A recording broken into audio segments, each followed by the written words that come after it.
Last week, a secondary school student in the central province of Quang Binh was slapped 231 times by his classmates under their teacher's orders for using foul language. While many see the incident as a classic case of school violence, I don't. From my point of view, this has more to do with fear than violence.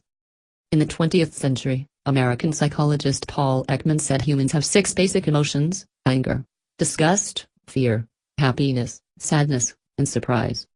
Of these, fear is the most primal, the most powerful, and also the most important one, as it is the precursor to all other negative emotions. Criminological studies also found that the reason murderers murdered was because of fears they never even knew they had, fears that were etched too deep within one's psyche to ever come into awareness. These could be fear of rejection, failure, or being ridiculed, products of unhappy childhood, toxic parental figures, or abusive peers. It is these subconscious, unexpressed emotions that later manifest into malicious, destructive behaviors found in killers. For the criminals, violence is their answer to an unjust world that failed them. In everyday life, violence can stem from even the most mundane, ordinary fears. Parents beat their children as a last resort when they fear their children no longer respect them. Authority figures oppress when they fear their position of power is being challenged. The common mass gets into an uproar when they fear their rights are being trampled on. In the Quang Binh slapping case, too, it all boils down to fear, the fear of authority, which causes people to blindly obey authority figures even if they don't want to. After the incident made headlines in national newspapers, excuses started pouring in. The teacher said she ordered the slaps because she feared her class's academic performance was the worst in the entire school, while school administrators claimed the reason why they compared class performances was to promote competition and therefore help the school get better results, which, in turn, would enhance its reputation. It is not difficult to understand why the students slapped their classmate without objection. They simply followed the order of the only authority figure present at that time, the teacher.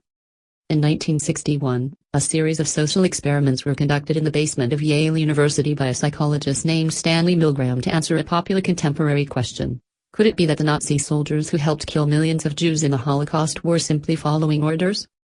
To do that, the experiments measured the willingness of study participants to obey an authority figure who instructed them to perform acts conflicting with their personal conscience. In 2 adjacent rooms, one person, called the teacher, would be able to press a button to send electric shocks to another person, called the learner, in the other room.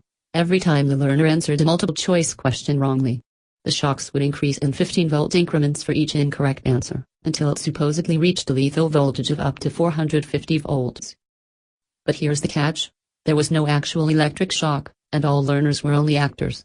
Whenever a fake electric shock was administered to the actor, a pre-recorded tape would play various audios indicating that the supposedly shocked learner was writhing in pain, banging of walls, crying, screaming, and so on.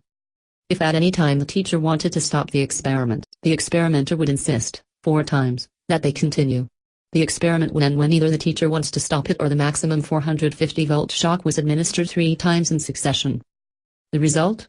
65% of the participants continued the experiments until the very end, supposedly killing the person on the other side of the room. It turns out that a person could kill a total stranger, albeit reluctantly, when an authority figure tells them to do so.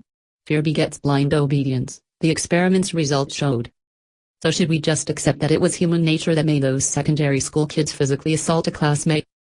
Obviously, the answer is no. While fear will always be a natural part of life, it is how much we let it control us that needs to be discussed. In the Milgram experiments, there were still 35% of participants who refused to do what was against their conscience. But in the slapping incident, no student dared to disobey their teacher. Could that be an indication to how much fear permeates our lives?